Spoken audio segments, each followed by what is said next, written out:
We are back. Boy, we're being educated today, Kathy. Very much so. Learned a lot. You learned a lot from this man, haven't Yes. you? Thank you. Well, we have another doctor coming out. He's a doctor of chiropractic. It's his first time on the show.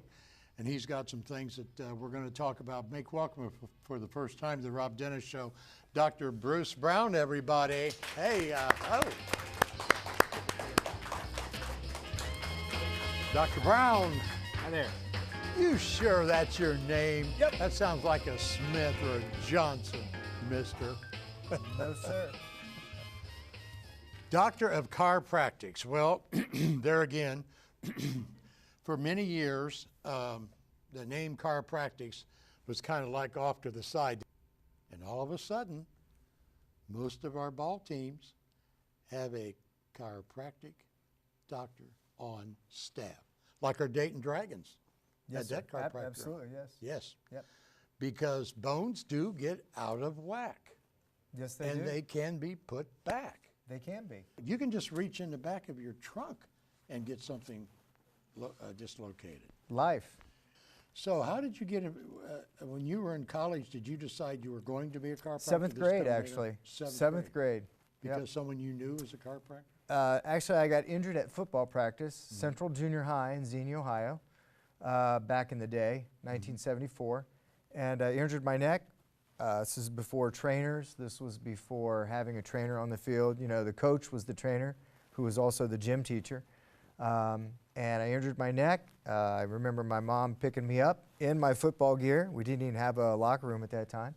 Wow. And the coach said, hey, you know, Bruce hurt his neck. You may want to, you know, take him to the doctor. She immediately, full football gear on, took me right to the chiropractor there in Xenia, where I was born and raised. And he fixed me right up.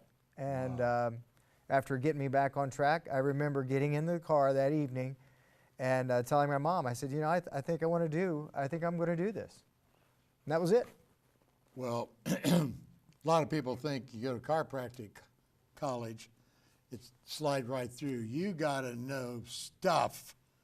Am I right or wrong? It's Every tough. Yeah. Bone. Well, a lot of people don't realize you're spending 3 years in the anatomy lab, the human anatomy lab. You are assigned, the first week you were there, you're assigned a body. And you're going to be with that same body, that same cadaver, for 2.5 years. So it's quite intense. Do you think, well, I'm not asking you, but from what I have heard and seen, that this feeling about chiropractors is entirely different now in the day, as we say. Well, back in the day, it had, you know, some negativity. Like in any profession, there are certain individuals that, you know, put a bad stereotype on the profession. However, you know, when I moved back here from Dallas, I set up my practice here in Bellbrook. I networked with doctors. I networked with neurosurgeons and orthopedic surgeons and podiatrists, people that I knew that I needed on my team to help the patient. I didn't have all the answers. I don't have all the things that I need in my bag of tricks, if you will, to help everyone.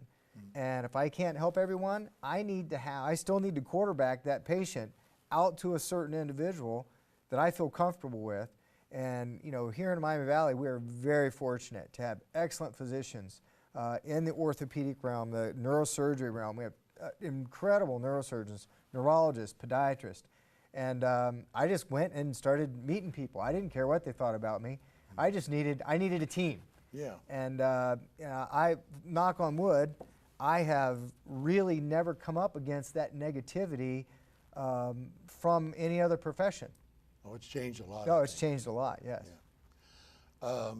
When you take an x-ray of someone, you know when you see that x-ray if you can help them or you can't. There's Absolutely. a pretty deep-rooted problem they have somewhere. Yes, sir, that's true. And you know, if we were to x-ray you at 107, you know, we probably couldn't help you since you're 107. Well, I'm doing the best.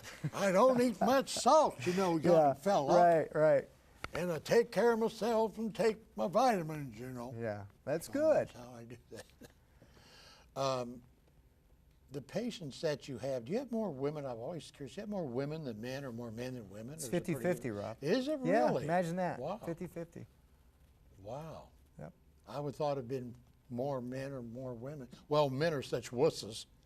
Women always said if men had to have babies, there'd be no population explosion. Unfortunately, I do have to agree with that. Yeah, the men can certainly, kind of string that out. They can linger out an injury for sure. Well, we were talking in the agreement when I said, I've worked in health spas and I read a lot on nutrition. I eat right. I have my own workout room next to my office at home. And there's a lot of crap out there that people can buy and really hurt themselves and end up coming to see you. But I have always felt, and this is only my opinion, and it's not allegedly, this is my opinion, that the Total Gym is an excellent machine because it doesn't require a lot of weights. You regulate by raising it up. And the other piece of equipment is what we call an inversion stand, where you hang upside down. But there's some things going on that I think people need to know about, and you and I talked about this when you're hanging upside down. To explain to those people out there that have an inversion system what they should and should not be doing. Well, the first thing that's really important is make sure there are some contraindications for inversion: high blood pressure, glaucoma, if you've had a hip replacement, a knee replacement, sure. Reconstruction, lumbar surgery. Those are just a few that come right off the top of my head. I don't recommend my patients hang straight up and down. It's not a good thing to do, even if you have none of those other contraindications. 70, 80 degrees is enough. Make sure you start slow, 2 to 3 minutes at a time. I always also recommend the patients have a timer next to them. Why is that? You wouldn't believe people come home at the end of the day. I've had patients come in and they've fallen asleep on this thing. Yeah, fallen asleep on this thing. Wow. And so I have them keep a timer or set their watch or set their smartphone. But, try to start slow and work up. And then, exercising on that, you see that, that gentleman there doing all the silly exercises, hanging upside down, pulling himself up, twisting and turning, gyrating. Not necessary at all. In fact, as you're laying there, one of the best things to do would be just to really suck in your tummy really, really tight. Just bring that tummy in and pinch the buttocks as you're hanging there about 70, 80 degrees. Mm-hmm. Hold that for a count of 5. That's called an abdominal hollowing exercise. Actually, you can do that on the floor. You don't even need an inversion table to do that. But that would be an excellent way to tone up the lower abdominal musculature, the buttocks musculature, the big core muscles. Mm.